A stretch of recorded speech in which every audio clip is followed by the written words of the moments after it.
So we are starting with a new chapter that is called issue of sweat equity. अब ये जो पूरा chapter है ये पूरा चैप्टर चेंज हो गया है because earlier there was issue of sweat SEBI issue of sweat equity regulation 2002 था जिसको रिपील कर दिया and there 2021 regulation being introduce. So ये चैप्टर आपके मॉड्यूल में भी आउटडेटेड दिया हुआ है and you have to read the updated version. Clear? So what we are starting now is the complete updated part of a chapter called issue of sweat equity. Clear? अब देखो issue of sweat equity है क्या, इसका पूरा हम लोग fundamental समझेंगे, companies act में क्या बोला है वो भी थोड़ा समझेंगे and then will go to the SEBI regulation.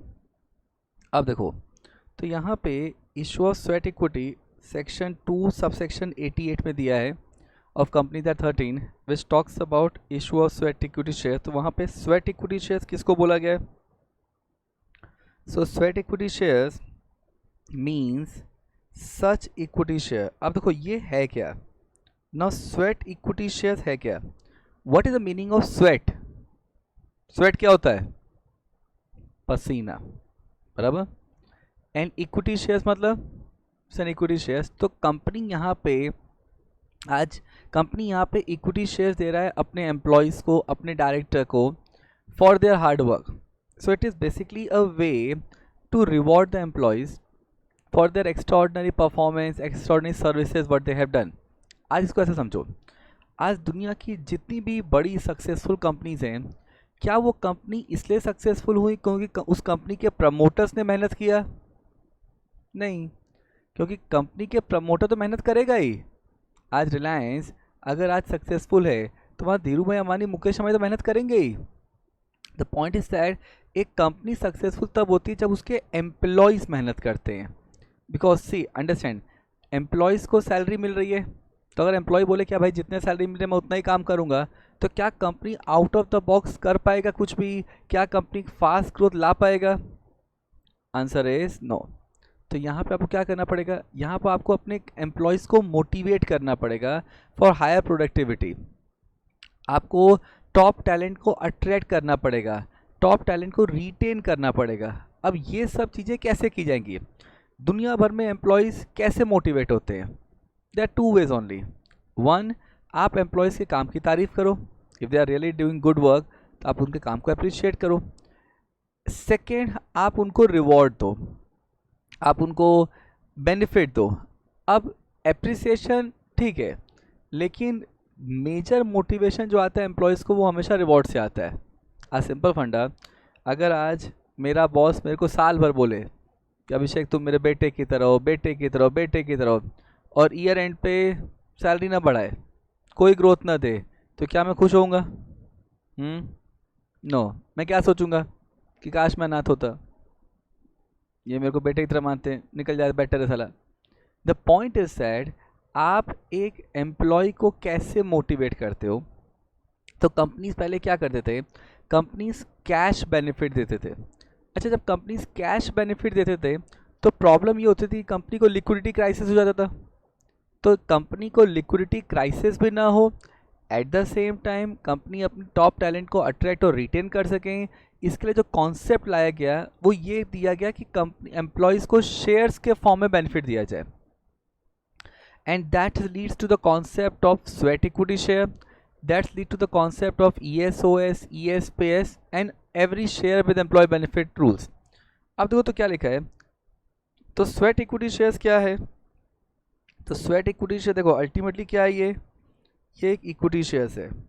तो sweat equity share is a such equity shares now as are issued by the company. अच्छा, कौन इशू कर रहा है? कंपनी इशू कर रहा है. अच्छा, किसको इशू किया जा रहा है?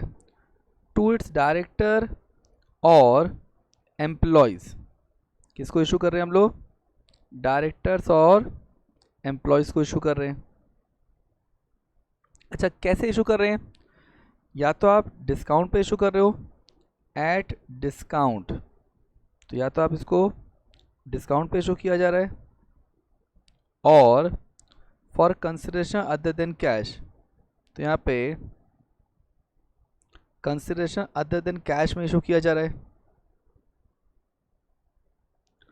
And for providing their know how, making available rights in the nature of intellectual property rights or value addition by whatever name called. तो यहाँ पे क्यों इशू किया जा रहा है?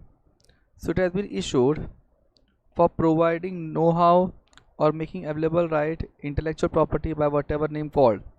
तो ये क्यों इशू किया जा रहा है? क्योंकि एम्प्लॉय ने कुछ इंटेलेक्चुअल प्रॉपर्टी क्रिएट किया है, एम्प्लॉय ने कुछ वैल्यू एडिशन क्रिएट किया है जिससे कंपनी को फ़ायदा हो, ऐसा एम्प्लॉय ने क्रिएट किया है, इसलिए कंपनी उसको रिवॉर्ड देना चाह रहा है. एंड कैसे वो रिवॉर्ड दे रहे हैं? So they are giving reward in the form of sweat equity shares. So this is to be called as sweat equity shares. अब देखो, अब यहाँ पे what is being said now. तब यहाँ पे क्या लिखा है? अब अगर मेरे को स्वेट इक्विटी शेयर इशू करना है, so what are the condition for issuing sweat equity share? तो क्या कंडीशन है स्वेट इक्विटी शेयर इशू करने का? सो that is being given under companies act. तो सेक्शन 54 जो है of companies act, that talks about the condition for issuing sweat equity shares. क्या करना पड़ेगा कंपनी को? Very important part. क्या करना पड़ेगा कंपनी को अगर कंपनी को स्वेट इक्विटी इशू करना है? पहला, कंपनी में इशू स्वेट इक्विटी शेयर्स. अच्छा एक चीज़ बताओ, क्या स्वेट इक्विटी इशू करना कंपलसरी है क्या? नहीं, ये कंपनी का डिसीजन है कि वो अपने डायरेक्टर्स को, अपने एम्प्लॉयज़ को मोटिवेट करना चाहता है, and that is where they are giving sweat equity shares. तो यहाँ पे क्या लिखा है? तो कंपनी में issue sweat equity shares of a class of shares already issued. अब देखो ये क्या है? Of a class of shares already issued. इसका मतलब अगर मान लो कंपनी ने जो शेयर्स कंपनी स्वेट इक्विटी के फॉर्म में दे रहा है वो पहले से इशूड होना चाहिए या फर्स्ट टाइम इशू हो रहा है? It is a class of share already issued. मतलब कंपनी पहला शेयर जो इशू करेगा वो स्वेट इक्विटी नहीं हो सकता, वो ऐसा शेयर होना चाहिए जो पहले भी इशू हो रखा है. If the following conditions are fulfilled. तो अगर फॉलोइंग कंडीशन फुलफिल हो रहा है तो sweat equity shares company issue कर सकता है. क्या कंडीशन है? First, the issue is authorised by special resolution pass by the company. तो इशू में क्या करना पड़ेगा? इशू स्पेशल रेजोल्यूशन पास करना पड़ेगा, pass by the company. Second, the resolution specifies. अच्छा, जब हम लोग स्पेशल रेजोल्यूशन पास कर रहे हैं तो उसमें क्या लिखा होना चाहिए? First, number of shares. Second, current market price. Consideration if any. तो अगर एम्प्लॉय ने कुछ कंसिडरेशन दिया है, अच्छा कंसिडरेशन में क्या दिया है? या तो एम्प्लॉय ने कुछ वैल्यू एडिशन क्रिएट किया है, इंटेलेक्चुअल प्रॉपर्टी क्रिएट किया है, तो कंपनी ने उसको उसके अगेंस्ट में स्वेट इक्विटी दिया है, या तो एम्प्लॉय ने कुछ पेमेंट किया है, डिस्काउंट पे कंपनी ने स्वेट इक्विटी शेयर इशू किया है. So it may be consideration if any, and the class of directors and employees to whom such equity share are to be issued. तो अपने को ये बताना पड़ेगा कि वो कौन से डायरेक्टर्स हैं, एम्प्लॉयज़ हैं जिनको sweat equity share company issue कर रहा है. So to whom, so directors और employees to whom such equity share are to be issued. तो यहाँ पे number of shares, current market price, consideration, directors employees to whom such shares are to be issued. Now these details have to be provided under the special resolution. अब देखो, तो यहाँ पे what is very important, company may issue sweat equity shares of the class of shares already issued. तो ये कौन सा shares होना चाहिए? ये ऐसा शेयर्स होना चाहिए जो पहले से ही issued है. Now those shares can be issued under sweat equity shares. अब देखो, अब थर्ड पॉइंट क्या लिखा है? ना थर्ड पॉइंट सेज कि अगर कंपनी का इक्विटी शेयर लिस्टेड है, so they have to comply with SEBI regulation for issuing sweat equity share. क्या लिखा है? A company whose equity shares are listed on recognized stock exchange, जिसका equity shares listed है, the sweat equity shares are to be issued in accordance with SEBI share with employee benefit and sweat equity regulation 2021। तो company को sweat equity issue करने के लिए क्या comply करना पड़ेगा? So they to comply with SEBI share with employ benefit regulation and sweat equity regulation 2021। अब देखो पहले क्या था, पहले share with employ benefit regulation अलग था 2014 का, स्वेट इक्विटी रेगुलेशन अलग था 2002 का। उन दोनों को रिपील कर दिया सेबी ने और एक ही रेगुलेशन बना दिया, क्योंकि अल्टीमेटली इन दोनों रेगुलेशन में क्या बोला गया है कि आप एम्प्लॉयज़ को मोटिवेट करने के लिए, एम्प्लॉयज़ को रिवॉर्ड करने के लिए शेयर्स दे रहे हो। अब यहाँ पे क्या लिखा है, no company whose equity share are not listed on recognised stock exchange. अब ये चीज़ समझो, अगर कंपनी का इक्विटी शेयर लिस्टेड नहीं है, the sweat equity shares are to be issued in accordance with rule 8 of company share capital debenture rules 2014। तो अगर equity share listed है रिकॉग्नाइज्ड स्टॉक एक्सचेंज में तो अपने को सेबी रेगुलेशन का अप्लाई करना पड़ेगा, और अगर इक्विटी शेयर लिस्टेड नहीं है रिकॉग्नाइज्ड स्टॉक एक्सचेंज में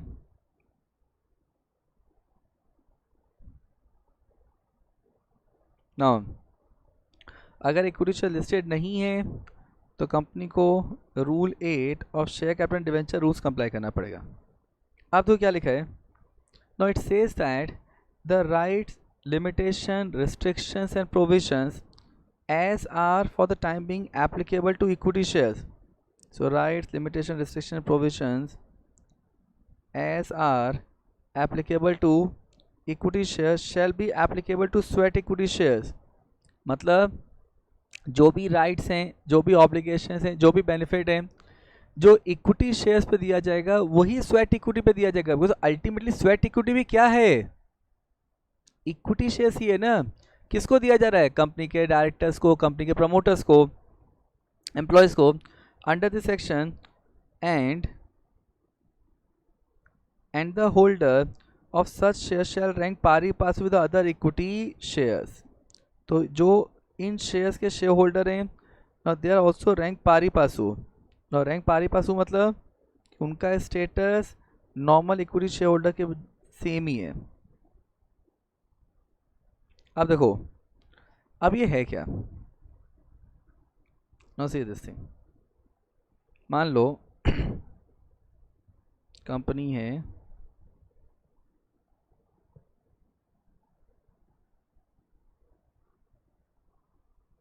कंपनी RIL है, अभी no RIL issued 10,000 equity shares as sweat equity shares to Mr. A, CS of RIL। अभी CS को स्वेट इक्विटी शेयर दे दिया गया। अब क्वेश्चन ये है, now RIL announce dividend at the rate of ₹100 पर इक्विटी शेयर्स। तो अगर RIL ने डिविडेंड अनाउंस किया है 100 रुपये पर इक्विटी शेयर, तो क्या मिस्टर ए को डिविडेंड मिलेगा? Answer is yes. So therefore dividend amount receive by mister A कितना मिल जाएगा? अच्छा, उसके पास नंबर ऑफ शेयर्स कितने हैं? So number of shares held by mister A into dividend per share. अच्छा, नंबर ऑफ शेयर्स कितने हैं मिस्टर ए के पास? 10,000। और डिविडेंड कितना दिया जा रहा है? 10 रुपये, 100 रुपये पर शेयर। तो इसका मतलब यहाँ मिस्टर ए को 10 लाख का डिविडेंड मिलेगा। इसका मतलब क्या हो गया? अच्छा, ये जो 100 रुपीज़ पर शेयर डिविडेंड मिल रहा था, ये तो सारे शेयर होल्डर को डिक्लेयर किया था कंपनी ने. So company announce dividend at the rate of 100 rupees per equity share holder to all the equity share holder. तो यहाँ पे जो मिस्टर ए के पास शेयर्स हैं, क्या वो भी शेयर सेम ही है जो बाकी लोगों के पास इक्विटी शेयर पड़े हैं? Answer is yes. क्लियर? इसका मतलब क्या हुआ? मतलब ये हुआ कि जो नॉर्मल इक्विटी शेयर्स पे जो राइट्स होंगे, वो सेम राइट स्वेट इक्विटी पे भी एप्लीकेबल होगा. This is called the meaning and condition of sweat equity shares. Clear? अब पहले वह मीनिंग और कंडीशन रीड करिए. अब यहाँ पे क्या दिया है? अब यहाँ पे क्या लिखा है? No it talks about important points on sweat equity share. अब यहाँ पे important points on sweat equity shares. Now there are total 16-17 points which is important on sweat equity share. अगर आपने ये पॉइंट समझ लिए तो आपको पूरा स्वेट इक्विटी समझ में आ जाएगा कि स्वेट इक्विटी है क्या एक्चुअली. आप देखो तो यहाँ पे so important points on sweat equity shares क्या लिखा है? First of all, what is the regulatory framework for sweat equity share? So जो सबसे इम्पोर्टेंट रेगुलेटरी फ्रेमवर्क है वो है section 54 of companies act 2013. Clear? So section 54 of companies act 2013 deals with sweat equity share. Second, अगर company listed है तो SEBI regulation applicable होगा.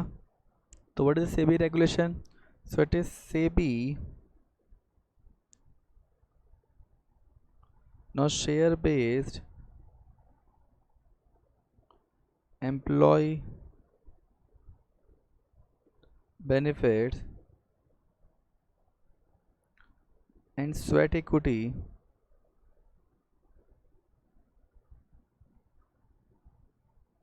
regulation. Sweat equity regulation 2021. अच्छा, ये किन कंपनीज पे एप्लीकेबल होगा? So this will be applicable on listed company. Clear? इसके अलावा अगर अनलिस्टेड कंपनी है तो क्या एप्लीकेबल होगा? So that will B rule 8 of companies share capital and debenture rules 2014. ये किस पे एप्लीकेबल होगा? In unlisted company. Clear? So these are the basic regulatory framework for sweat equity share. अब ये चीज़ समझो, अगर एक लिस्टेड कंपनी है तो सेक्शन 54 तो सब पे एप्लीकेबल होगा. तो अगर एक लिस्टेड कंपनी है तो सेक्शन 54 प्लस सेबी रेगुलेशन, और अगर एक अनलिस्टेड कंपनी है तो section 54 plus rule 8. Because what is being said that section 54 is given under companies act, तो वो तो सब पे एप्लीकेबल हो जाएगा. कंपनी लिस्टेड है तो apart from section 54 SEBI regulation will also apply and that of 2021 regulation. और अगर अनलिस्टेड कंपनी है तो apart from section 54 rule 8 of company share capital and debenture rules will also apply. अब देखो, अब यहाँ पे क्या दिया है? Now manner of issuing sweat equity share. अब स्वेट इक्विटी शेयर कैसे इशू किया जाता है? So what is the manner of issuing sweat equity share? So it basically says that issue of equity shares at discount. So there is one way of issuing sweat equity share is manner of issuing equity shares at discount. दूसरा क्या है? Now issue of equity shares for consideration other than cash, मतलब non cash consideration.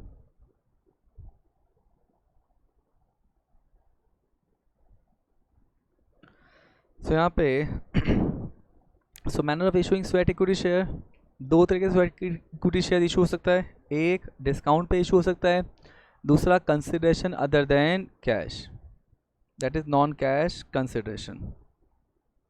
अब देखो, अब यहाँ पे हमने पीछे पढ़ा था कि स्वेट इक्विटी शेयर आप इशू कर रहे हो, तो यहाँ पे what is being said that sweat equity share being issued for creating some value addition. तो यहाँ पे क्या लिखा है? सो जो आपने कंसिडरेशन अदर देन कैश में इशू किया है फॉर वैल्यू एडिशन, तो ये हमने इसको डिस्काउंट पे इशू किया, या तो for non cash consideration for giving intellectual property और फॉर वैल्यू एडिशन. देखो होता क्या है, अगर आप किसी कंपनी के एम्प्लॉई हो, ठीक है, और आपने कंपनी में कुछ इंटेलेक्चुअल प्रॉपर्टी क्रिएट किया आपने कुछ नया इन्वेंशन किया, कुछ भी नया इंटेलेक्चुअल प्रॉपर्टी क्रिएट किया, तो by virtue of employer employee relationship आपका इंटेलेक्चुअल प्रॉपर्टी कंपनी का इंटेलेक्चुअल प्रॉपर्टी बन जाएगा. मतलब आपने इतनी मेहनत की, आपने इंटेलेक्चुअल प्रॉपर्टी क्रिएट किया एंड अल्टीमेटली वो आपका नहीं रहेगा, वो कंपनी का बन गया. तो अगर ऐसा हुआ तो क्या कोई भी एम्प्लॉय इंटेलेक्चुअल प्रॉपर्टी क्रिएट करना चाहेगा? नहीं, क्योंकि वो इतना हार्ड वर्क कर रहा है, इतना एफर्ट ले रहा है, एक इंटेलेक्चुअल प्रॉपर्टी बना रहा है, एक इन्वेंशन बनाया, लेकिन कंपनी ने ले लिया. उसके बदले कंपनी ने अगेंस्ट आपको क्या दिया? अगर कुछ नहीं दिया तो कोई भी एम्प्लॉय इंटेलेक्चुअल प्रॉपर्टी क्रिएट करना ही नहीं चाहेगा. तो यहाँ पे अगर एम्प्लॉय कुछ इंटेलेक्चुअल प्रॉपर्टी क्रिएट कर रहा है, कुछ वैल्यू एडिशन क्रिएट कर रहा है, जिससे प्रोडक्ट की एफिशिएंसी बढ़ रही है, कंपनी की प्रॉफिटेबिलिटी बढ़ रही है, तो ऐसे केस में what company can do, company can always provide you certain benefit. अब कंपनी आपको बेनिफिट कैसे क्रिएट करके देगा? तो कंपनी आपको बेनिफिट क्रिएट करके देगा in the form of sweat equity share. तो यहाँ पे क्या लिखा है?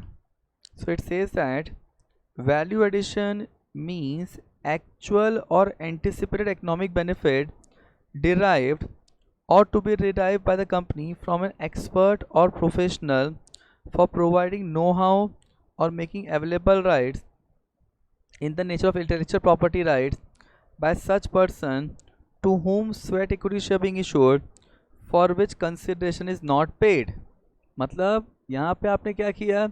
आपने एक पर्सन ने इंटेलेक्चुअल प्रॉपर्टी क्रिएट किया, उसके अगेंस्ट में कंपनी ने स्वेट इक्विटी दिया जिसके लिए उसने कुछ पेमेंट नहीं किया है. मतलब उसके जो इंटेलेक्चुअल प्रॉपर्टी के अगेंस्ट में कंपनी ने स्वेट इक्विटी शेयर इशू किया है, और included in the normal remuneration payable under the contract of employment in case of employee. मतलब अगर इसको शॉर्ट में समझा जाए तो इंटेलेक्चुअल वैल्यू एडिशन है क्या? सो वैल्यू एडिशन मीन्स एक एक्चुअल बेनिफिट या एंटिसिपेटेड इकोनॉमिक बेनिफिट जो डिराइव कर रहा है. कौन डिराइव कर रहा है? कंपनी डिराइव कर रहा है फ्रॉम द एक्सपर्ट और professional for providing know how और मेकिंग अवेलेबल. नाउ कौन सा राइट्स अवेलेबल कर रहा है? Intellectual property right by such person to whom sweat equity share being issued for which consideration is not paid. इसका मतलब क्या हुआ कि आपने एक इंटेलेक्चुअल प्रॉपर्टी राइट क्रिएट किया, उसके अगेंस्ट में कंपनी क्या कर रहा है? कंपनी आपको नए शेयर्स इशू करके दे रहा है, that is to be called as value addition. और जब वैल्यू एडिशन होता है तो आपको जो इंटेलेक्चुअल प्रॉपर्टी के अगेंस्ट में, वैल्यू एडिशन के अगेंस्ट में कंपनी जो स्वेट इक्विटी देता है वो नॉन कैश कंसिडरेशन होता है. क्लियर? अब देखो, अब यहाँ पे क्या दिया है? नो इट सेज दैट अगर कंपनी को स्वेट इक्विटी इशू करना है तो कंपनी को क्या करना पड़ेगा? They need to pass special resolution, तो कंपनी को स्पेशल रिजोल्यूशन पास करना पड़ेगा ना। अब ये चीज़ समझो, जब भी कंपनी स्पेशल रिजोल्यूशन पास करता है, what company have to do, company को MGT 14 फाइल करना पड़ता है with ROC within 30 days of passing special resolution. So company need to file form MGT 14. So company need to file form MGT 14 with ROC within 30 days of passing special resolution. Clear? So company को क्या करना पड़ेगा, they have to within 30 days of passing special resolution. अब देखिए, अब यहाँ पे जब कंपनी स्पेशल रिजोल्यूशन पास करेगा तो उसके साथ कंपनी को एक्सप्लेनेटरी स्टेटमेंट मेंबर्स को देना पड़ेगा, जिसमें वो बताएगा कि वो स्पेशल रिजोल्यूशन क्यों पास किया जा रहा है. The explanatory statement to be annex to the notice of general meeting pursuant to section 102 for the purpose of passing special resolution. Now अब देखो, अब यहाँ पे जब कंपनी स्पेशल रिजोल्यूशन पास कर रहा है तो कंपनी को क्या इन्फॉर्मेशन प्रोवाइड करना पड़ेगा, उस स्पेशल रिजोल्यूशन में कंपनी को क्या बताना पड़ेगा कि कितने स्वेट इक्विटी इश्यू किए जा रहे हैं, किस प्राइस पे स्वेट इक्विटी दिया जा रहा है, क्या कंसिडरेशन मिला है जिसके अगेंस्ट में स्वेट इक्विटी दिया गया है, और वो कौन से डायरेक्टर्स एम्प्लॉयज़ हैं जिनको ये स्वेट इक्विटी शेयर्स दिया जा रहा है. तो such special resolution shall specify the following details: number of equity share to be issued, current market price, consideration paid by the allotee, and details of directors or employees to whom such sweat equity shares are to be issued. Clear? अब यहाँ पे क्या बोला है? Now it says that sweat equity shares किसको दिया जाता है? See, we always say that sweat equity share being issued to the employees, to the director.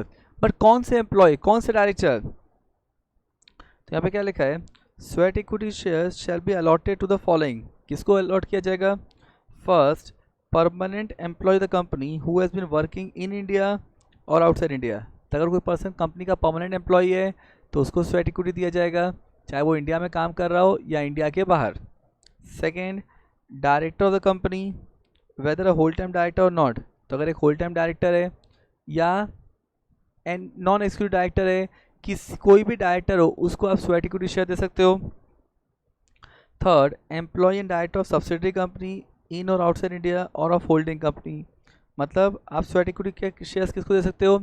Company के एम्प्लॉयज़ को, कंपनी के डायरेक्टर्स को, इनको दे ही सकते हैं. इसके अलावा सब्सिडरी कंपनी के एम्प्लॉय डायरेक्टर को या तो होल्डिंग कंपनी के एम्प्लॉय डायरेक्टर को भी स्वेट इक्विटी शेयर्स दिया जा सकता है. आप देखो, अब यहाँ पे लॉक इन पीरियड कितना है स्वेट इक्विटी शेयर्स में? तो अगर आपने स्वेट इक्विटी शेयर किसी को इशू किया है तो उस पर कितना लॉक इन पीरियड आएगा? So it is basically 3 years from the date of allotment. मतलब एक बार अलॉटमेंट होने के बाद अगले 3 साल तक आप उन शेयर्स को ट्रांसफ़र नहीं कर सकते. नेक्स्ट क्या दिया है? Now holder of sweat equity share shall rank pari passu. तो यहाँ पे so holder of sweat equity share shall rank pari passu with the existing equity shareholder. इसका मतलब pari passu मतलब means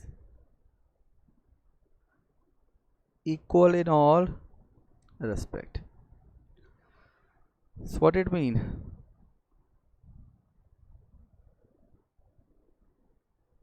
Now equal in all respect मतलब जो normal share holder को benefit मिलेंगे वही स्वेट इक्विटी शेयर्स होल्डर को भी वही बेनिफिट दिया जाएगा.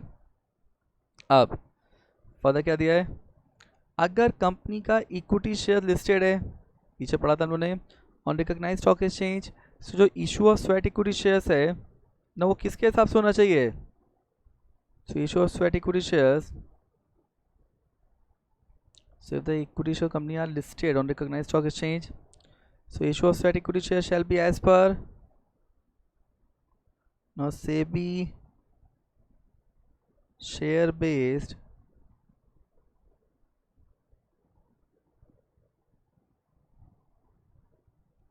employee benefit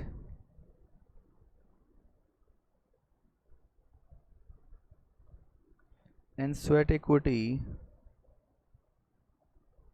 regulation 2014. क्लियर? अब यहाँ पे अगर कंपनी का इक्विटी शेयर लिस्टेड नहीं है, so if the equity share company is not listed, देखो दो सिचुएशन हो सकती हैं, या तो इक्विटी शेयर लिस्टेड हो या तो लिस्टेड ना हो। तो अगर इक्विटी शेयर लिस्टेड नहीं है, so it need to comply as per किसके हिसाब से होना चाहिए, रूल 8 of companies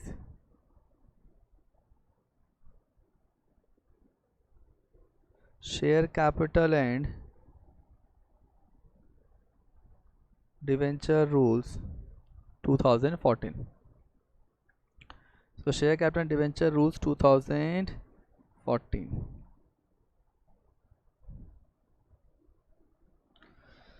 अब देखो अब क्या दिया है, अब यहाँ पे व्हाट इज बीइंग सेड कि अगर company sweat equity share issue कर रहा है तो कंपनी को क्या करना पड़ेगा, they have to pass special resolution.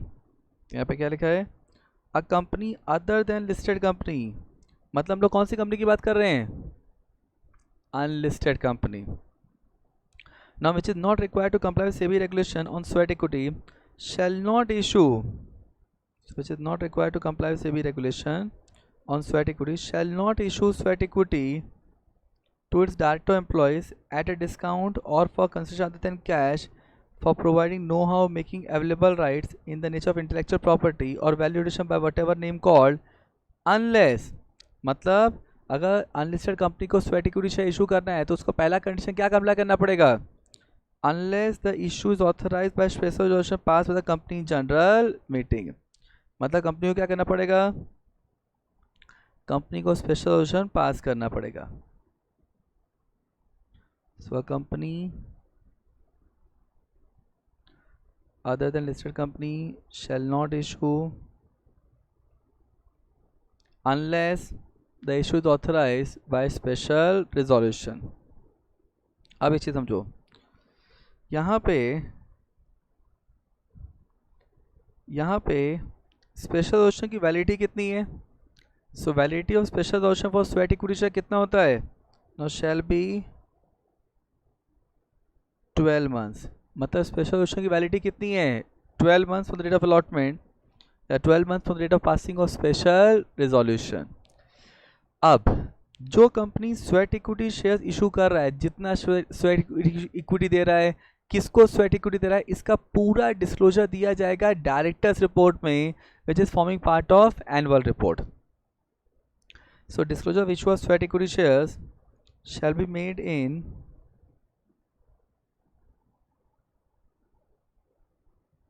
director's report forming part of the annual report. Now अब देखो, अब यहाँ पे क्या दिया है, ना कंपनी क्या करेगा, ना कंपनी अगर स्वेट इक्विटी शेयर इशू कर रहा है तो कंपनी एक रजिस्टर मेंटेन करेगा इन फॉर्म SH3। अब ये जो रजिस्टर ऑफ स्वेट इक्विटी है इसको कहाँ रखा जाएगा, सो इसको कंपनी के रजिस्टर ऑफिस में रखा जाएगा ना, और सच अदर प्लेस जहाँ बोर्ड डिसाइड करेगा। And entry in the register उसको कौन ऑथेंटिकेट करेगा, so it be authenticated by the company secretary और person authorized by director. So the register of sweat equity, अच्छा रजिस्टर ऑफ स्वेट इक्विटी कौन सा form में है, SH3 में। So the register of sweat equity shall be maintained at the register office of the company or such other place as the board may decide. Further, the entry in the register shall be authenticated by company secretary or any other person duly authorized by the board of director.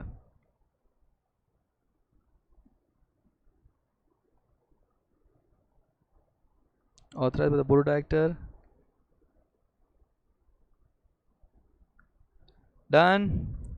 So these are very important 16 points with respect to sweat equity shares. Now before we go to the accounting aspect of sweat equity shares, first read this 16 point. और जितने लोग video में देख रहे हैं video pause करिए और इन 16 points को रीड कर लीजिए। Just one minor correction. ना सेबी रेगुलेशन जो है, SEBI share with employ benefit in sweat equity regulation 2021 clear. So this much part we have done. Now we are moving towards the next part. अब देखो, अब यहाँ पे अकाउंटिंग ट्रीटमेंट क्या बोलता है, वेरी इंपॉर्टेंट पार्ट। अभी जो अकाउंटिंग ट्रीटमेंट है स्वेट इक्विटी शेयर्स का, वो किस तरीके से किया जाता है, लेट्स अंडरस्टैंड दिस थिंग। क्या लिखा है, accounting treatment in case of sweat equity shares. तो स्वेट इक्विटी शेयर्स में अकाउंटिंग ट्रीटमेंट कैसे होता है। अब देखो, अब यहाँ पे हम लोग स्वेट इक्विटी कैसे इशू कर सकते हैं। तो sweat equity can be issued at discount और sweat equity can be issued for consideration other than cash. अब एक बार इसको एक प्रोसेस फ्लोचार्ट की तरह से समझते हैं so that we can understand each and every part. अब देखिए, अब यहाँ पे क्या दिया है, no it says that sweat equity share being issued at discount. तो या तो हम लोग स्वेट इक्विटी शेयर डिस्काउंट पे इशू करते हैं, या तो sweat equity share being issued for consideration other than cash, मतलब नॉन कैश कंसिडरेशन इशू किया जा रहा है। अब देखो, अगर आप स्वेट इक्विटी शेयर इशू कर रहे हो फॉर नॉन कैश कंसिडरेशन, मतलब अब देखो दो बातें हो सकती हैं। If the non cash consideration is in the nature of asset which is subject to depreciation और एमोटाइजेशन, मतलब अगर आप ऐसे नॉन कैश कंसिडरेशन के अगेंस्ट में आपको स्वेट इक्विटी शेयर दिया गया है, ऐसे value addition intellectual property rights के अगेंस्ट में स्वेट इक्विटी दिया गया है which is subject to depreciation और एमोटाइजेशन। मतलब क्या हुआ, मान लो मैं एक कार मैन्युफैक्चरिंग कंपनी में काम करता हूँ। मैं जनरल मोटर्स में, फोर्ड में, किसी भी car manufacturing company, Tata Motors में काम करता हूँ। और मैंने एक नया इन्वेंशन किया, मैंने कुछ नया प्रोसेस बनाया, मैंने कुछ नया इन्वेंशन किया जिससे कार की फ्यूल एफिशिएंसी बढ़ रही है। अगर मैं ऐसा कुछ करता हूँ, मैंने कुछ नया तरह का इंजन बनाया। अब ये जो इंजन है ये सब्जेक्ट टू डेप्रिसिएशन एमोटाइजेशन है। तो अपने को देखना पड़ेगा कि जिस वैल्यू एडिशन के अगेंस्ट में, जिस इंटेलेक्चुअल प्रॉपर्टी राइट्स के अगेंस्ट में मेरे को स्वेट इक्विटी दिया गया है, क्या वो सब्जेक्ट टू डेप्रिसिएशन एमोटाइजेशन है या वो सब्जेक्ट टू डेप्रिसिएशन एमोटाइजेशन नहीं है। दूसरा तरीका क्या है कि अगर आपको नॉन कैश कंसिडरेशन दिया गया है which is not in the nature of asset which is subject to depreciation और एमोटाइजेशन, मतलब अगर मेरे को स्वेट इक्विटी दिया गया है फॉर नॉन कैश कंसिडरेशन, तो मेरे को एक वैल्यू एडिशन एक इंटेलेक्चुअल प्रॉपर्टी के अगेंस्ट में, इंटेलेक्चुअल प्रॉपर्टी राइट के अगेंस्ट में अगर मेरे को स्वेट इक्विटी दिया गया है, और वो जो स्वेट इक्विटी दिया गया है that is not subject to any depreciation और एमोटाइजेशन। मतलब क्या हुआ, अच्छा मैं एक म्यूज़िक कंपनी में काम करता हूँ, मैं एक एडवर्टाइजिंग कंपनी में काम करता हूँ। अच्छा मैंने कुछ नया क्रिएटिव बनाया, मैंने एक ऐसा एडवर्टीजमेंट बनाया जिसको मार्केट में बहुत अप्रिशिएट किया गया। अच्छा मेरा एडवर्टाइजमेंट है वो बहुत फेमस हुआ, तो मेरी कंपनी का प्रॉफिट बढ़ेगा क्योंकि और भी बहुत सारी कंपनीज वाले आके एडवर्टीजमेंट बनवाएंगे हमारे यहाँ। तो क्वेश्चन है कि जो मेरी क्रिएटिविटी थी, क्या ये क्रिएटिविटी सब्जेक्ट टू डेप्रिसिएशन और एमोटाइजेशन है। Answer is no. तो अपने को ये देखना पड़ेगा कि स्वेट इक्विटी शेयर्स किस कंसिडरेशन के अगेंस्ट में दिया गया है। क्या ये जो नॉन कैश कंसिडरेशन है ये सब्जेक्ट टू डेप्रिसिएशन और एमोटाइजेशन है, या तो जो नॉन कैश कंसिडरेशन है it is not subject to depreciation और एमोटाइजेशन। दो बातें हो सकती हैं।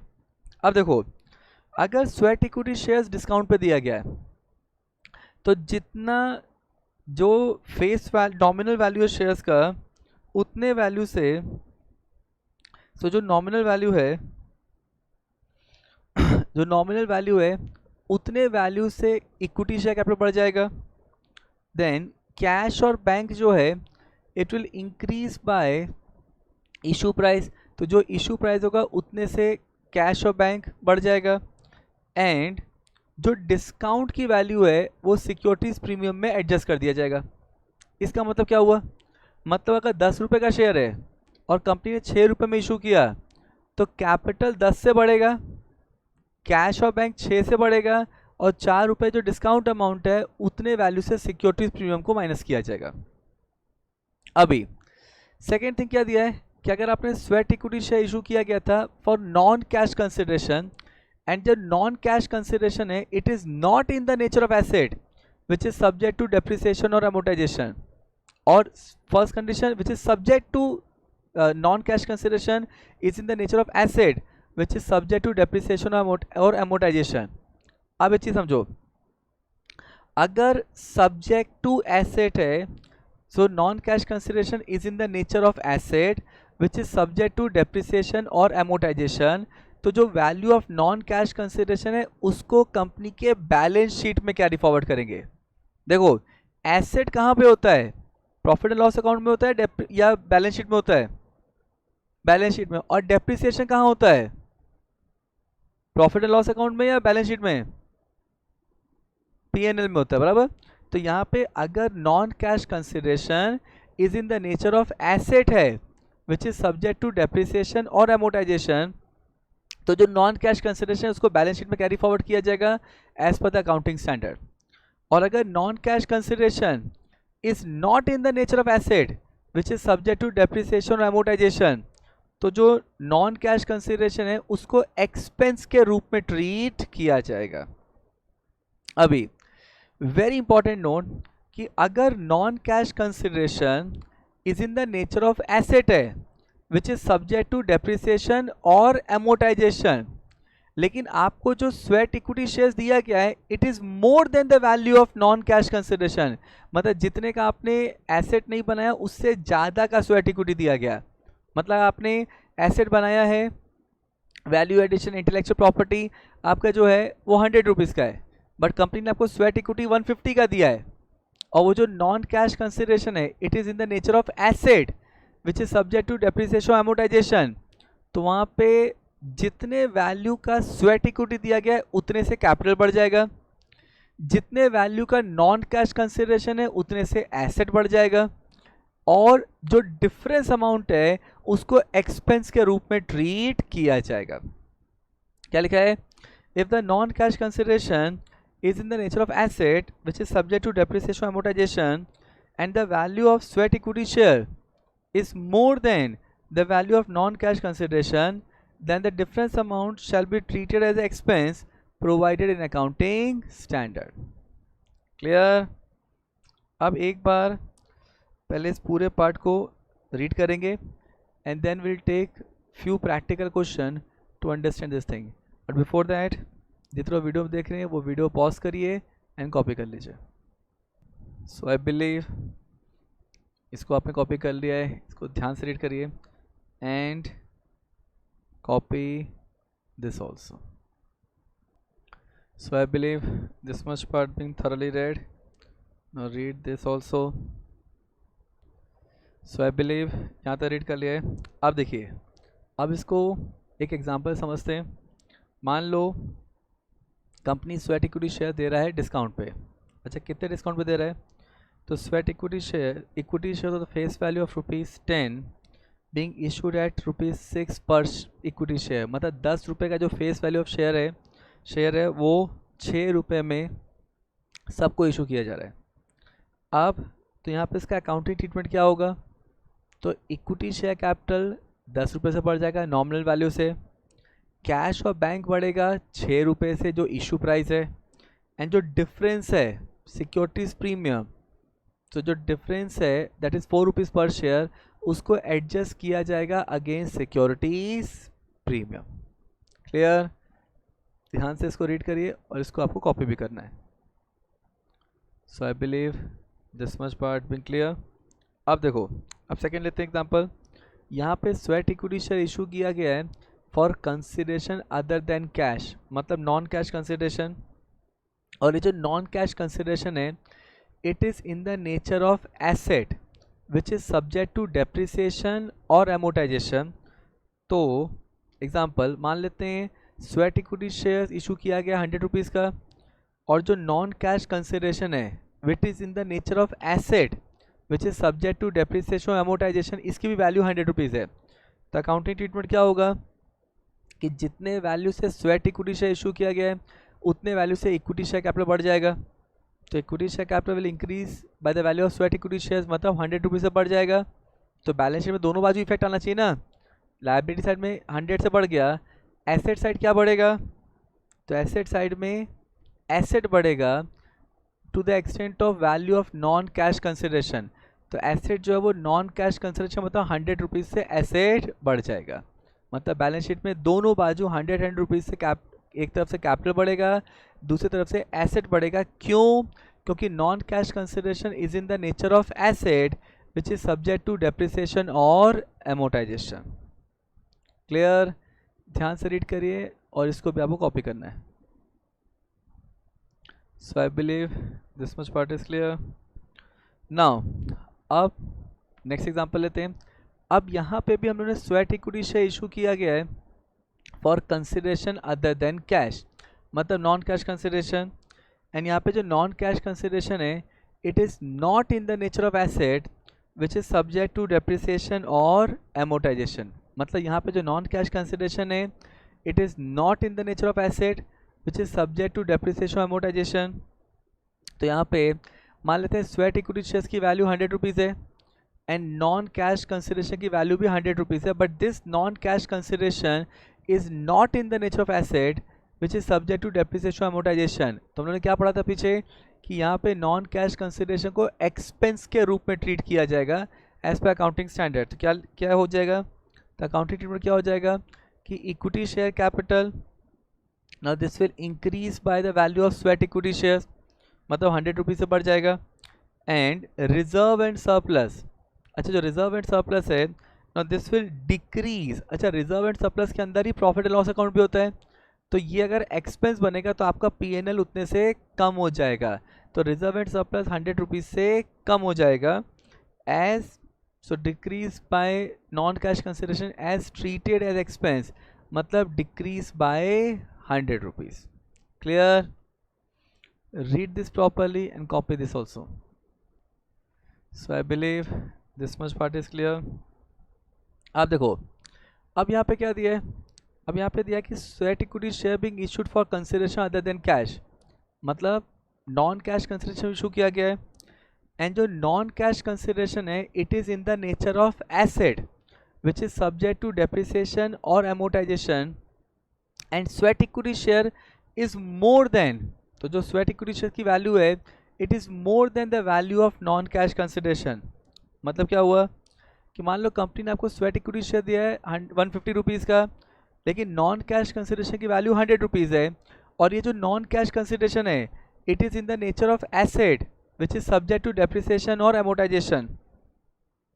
तो अकाउंटिंग ट्रीटमेंट क्या हो जाएगा, तो यहाँ पे आपका इक्विटी शेयर कैपिटल 150 रुपीज़ से बढ़ जाएगा, जो एसेट है वो 100 रुपीज़ से बढ़ेगा, मतलब जो नॉन कैश कंसिडरेशन की वैल्यू है उतने से बढ़ेगा, और जो डिफरेंस है उसको एक्सपेंस के रूप में ट्रीट किया जाएगा।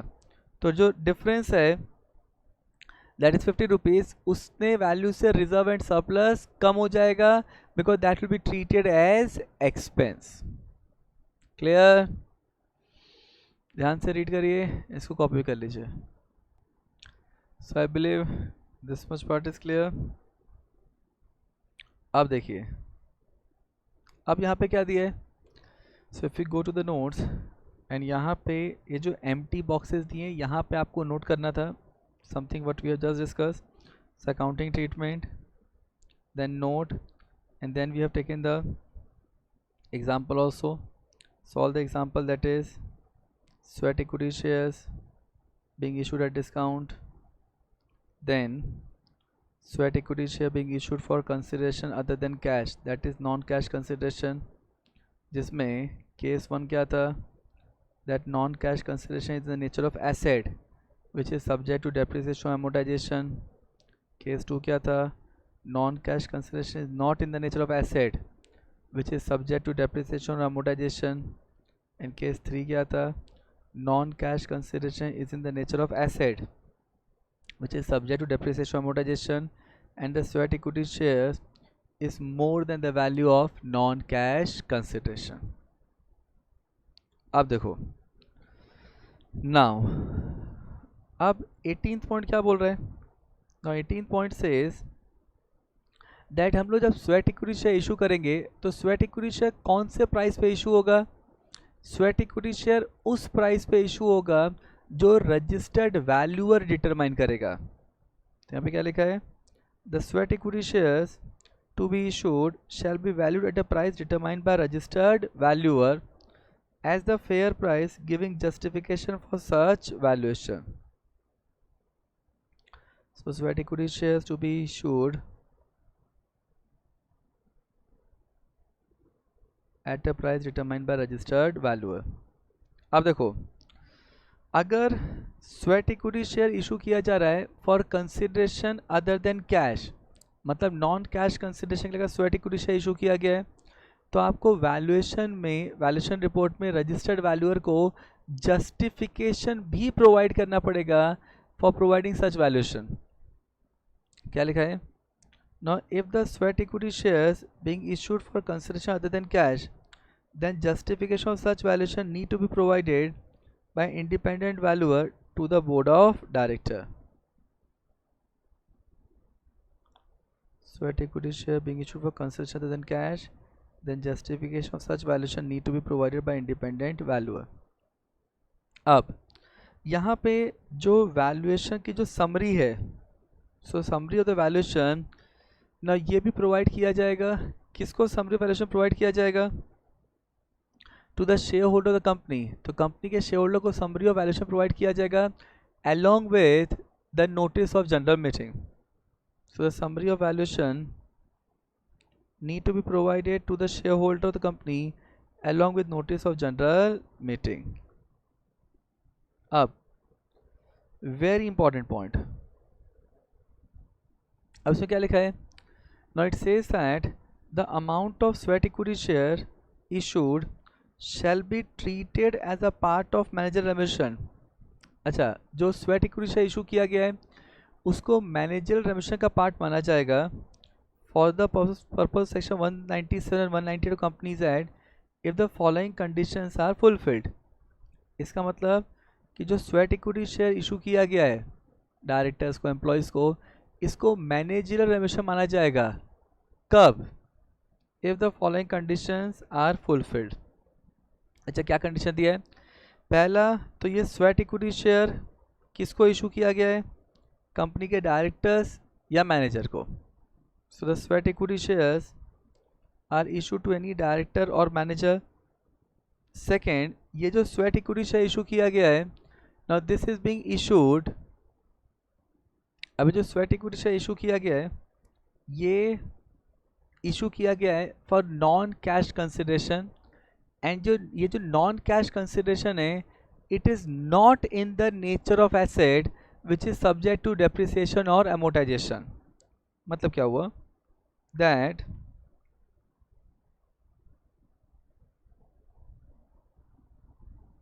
यहाँ पे sweat equity shares being issued for non-cash consideration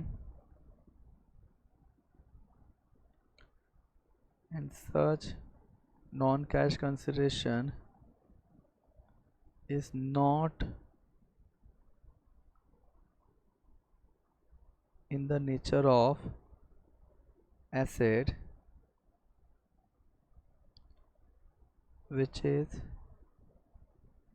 subject to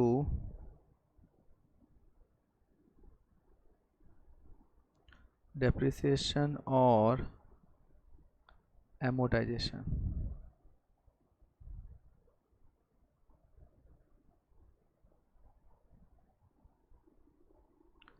Now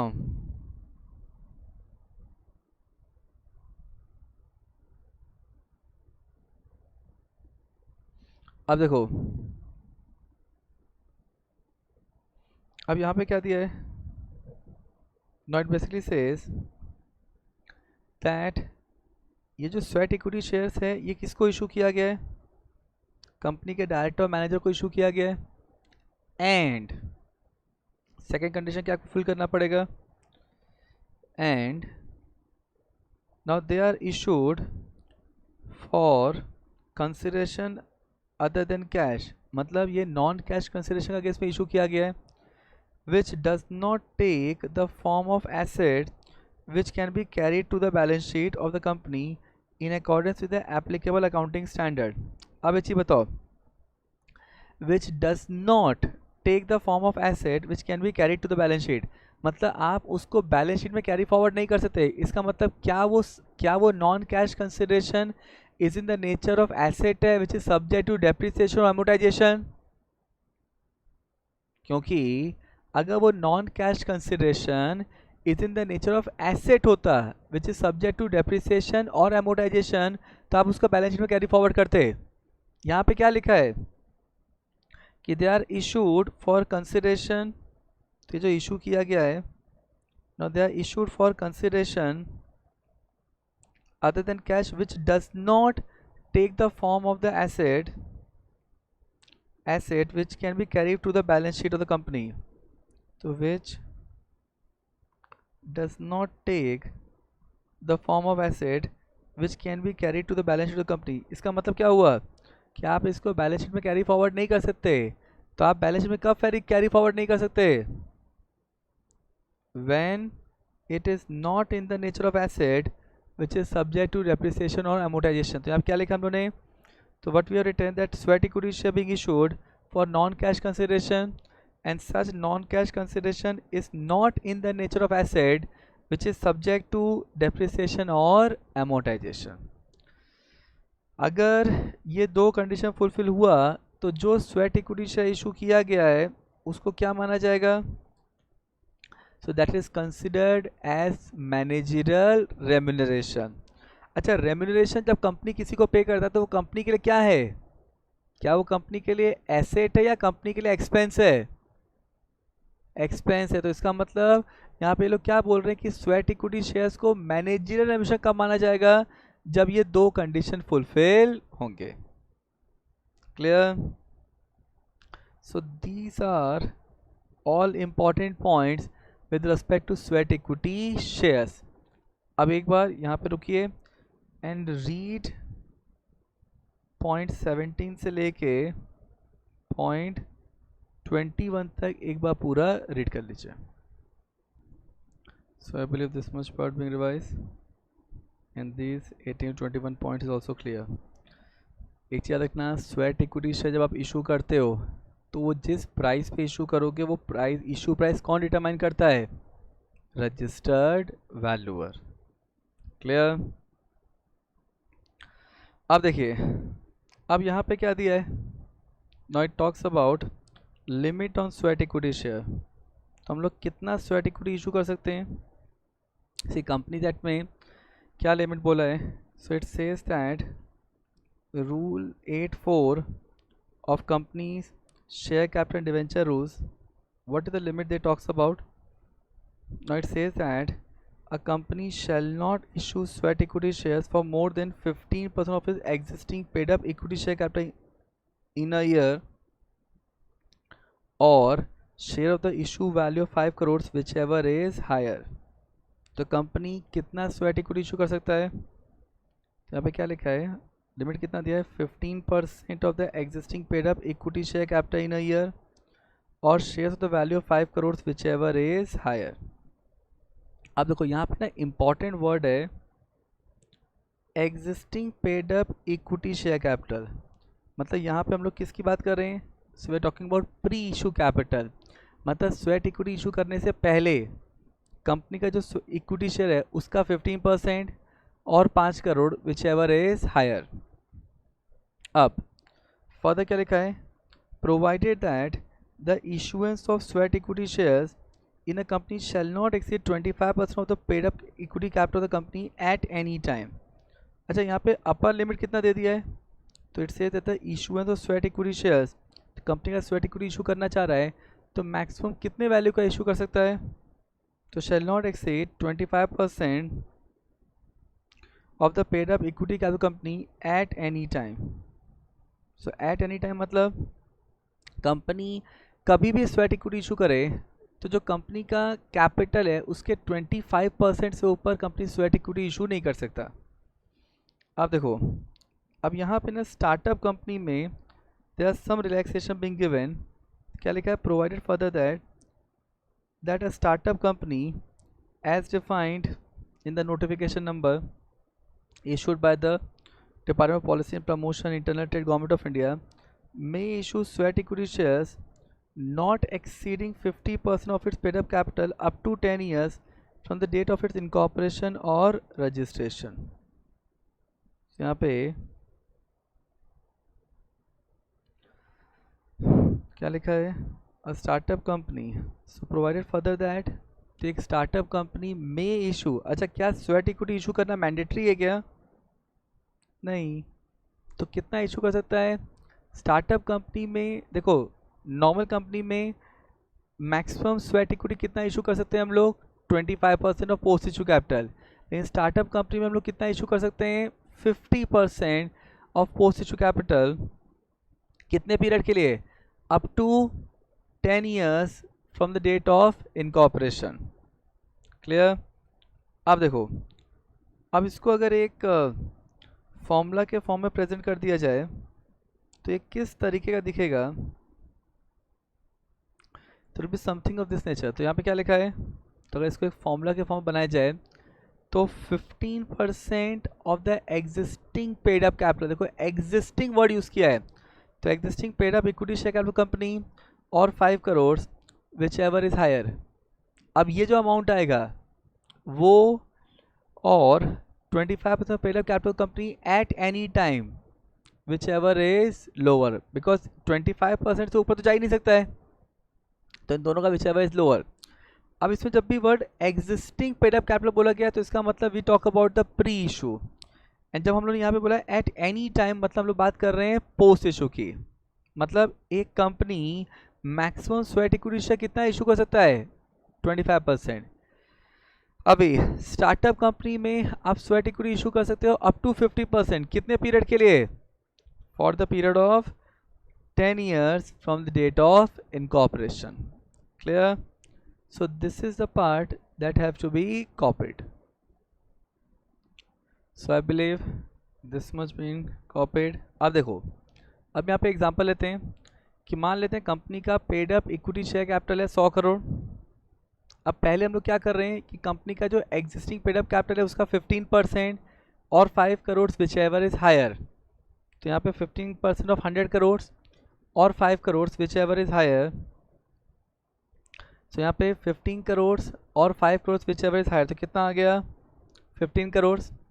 अब यहाँ पे स्टेप 2 में देखो, अगर हम लोग 15 करोड़ का स्वेट इक्विटी इशू कर रहे हैं तो अपने को देखना है कि क्या हम लोग 15 करोड़ स्वेट इक्विटी इशू कर सकते हैं। तो कैसे लिमिट है? तो लिमिट बोलता है कि ये जो अमाउंट है ये कंपनी के 25% ऑफ पेड अप कैपिटल से ऊपर का नहीं हो सकता। तो यहाँ पे 15 करोड़ और 25% ऑफ 115 करोड़। अब ये कैसे आया? सी 100 करोड़ क्या था? कंपनी का प्री इशू कैपिटल था। 15 करोड़ क्या है जो अपने को स्टेप 1 से आया, जितना जो हम लोग स्वेट इक्विटी इशू करने का सोच रहे हैं। तो 115 करोड़ का 25% मतलब कितना आ गया? 28.75 करोड़ और 15 crore whichever is lower मतलब 15 करोड़। इसका मतलब कंपनी 15 करोड़ का स्वेट इक्विटी इशू कर सकता है। क्लियर? यहाँ पे वीडियो पॉज करिए, इस पूरे एग्जाम्पल को कॉपी कर लीजिए और ध्यान से रीड करिए। So I believe this much part being copied. अब देखो, अब एक और एग्जाम्पल लेते हैं। मान लो कंपनी का प्री इशू कैपिटल 10 करोड़ है, तो कंपनी कैसे निकालेगा कि कितना स्वेट इक्विटी इशू कर सकता है?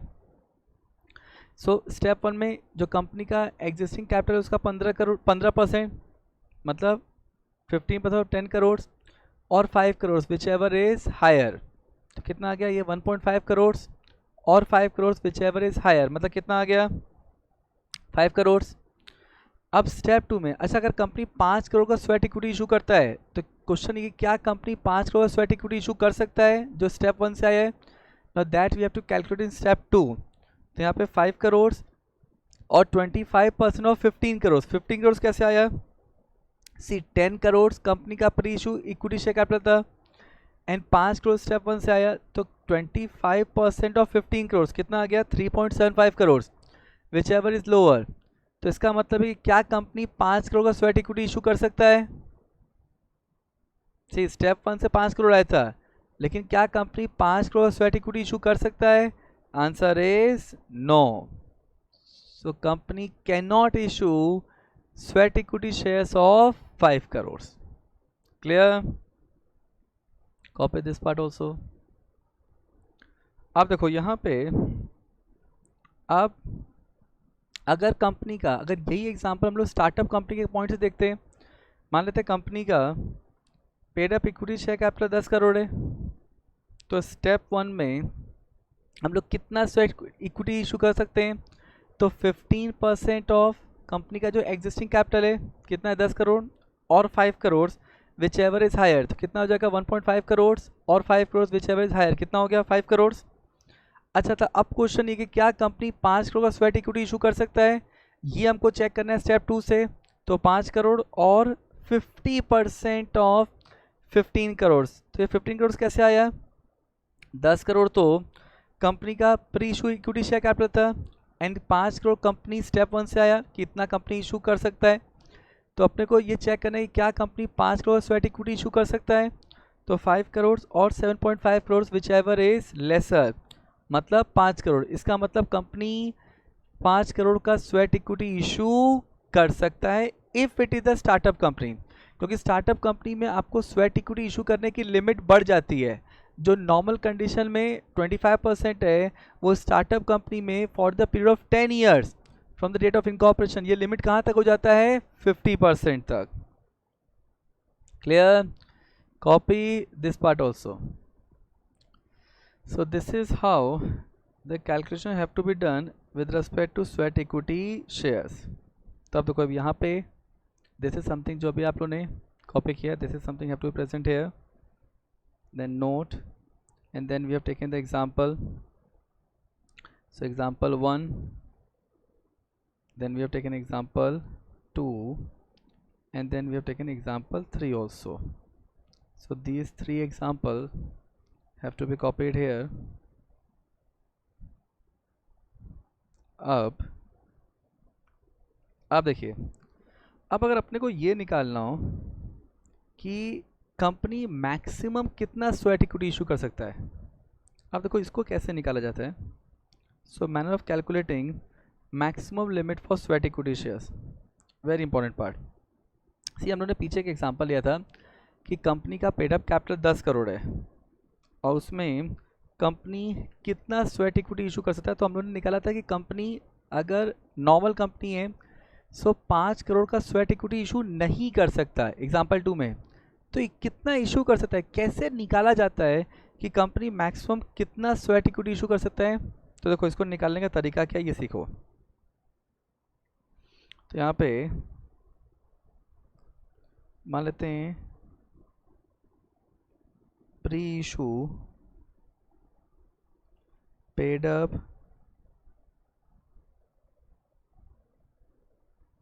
इक्विटी शेयर कैपिटल मान लेते हैं 10 करोड़ है। तो कंपनी स्वेट इक्विटी शेयर कितना इशू कर सकता है? अब देखो, तो प्लस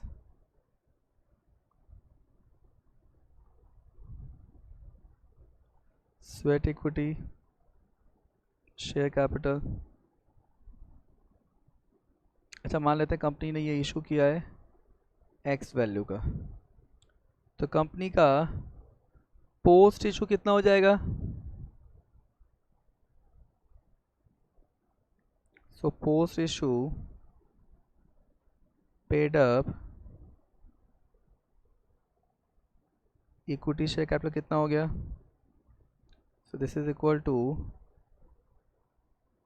10 करोड़ प्लस एक्स, ये हो गया ना। अच्छा, कंपनी मैक्सिमम स्वेट इक्विटी कितना इशू कर सकता है? तो रूल क्या बोलता है? 25%। सो यहाँ पे sweat equity share, so maximum sweat equity share should be less than equal to 25% of paid up equity share capital at any time. Paid up equity share capital at any time मतलब जो x है it will be less than equal to 25% of 10 crores plus x, ये आएगा ना।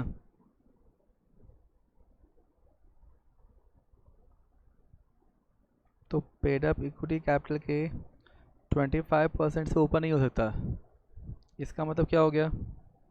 तो इसका मतलब जो x है, x मैक्सिमम कितना हो सकता है? इज इक्वल टू 25% ऑफ 10 करोड़ प्लस x। तो यहाँ पे तो इसका मतलब x की वैल्यू कितनी हो गई? So x is equal to 2.5 crore plus 0.25x। तो यहाँ पे 0.75x is equal to 2 crore 50 lakh. तो यहाँ पे x की वैल्यू कितनी हो गई? 2 करोड़ 50 लाख डिवाइडेड बाय 0.75, तो कितना आ गया? So this is equal to 3 crore 33 lakh, 3 crore 33 lakh 33,333.33। So this is 3 crores 33 lakhs 33,333.33। अच्छा, ये तो मैक्सिमम वैल्यू है ना। So therefore company sweat equity कितना इशू कर सकता है? सो देयरफॉर ये मैक्सिमम वैल्यू है। तो इसका मतलब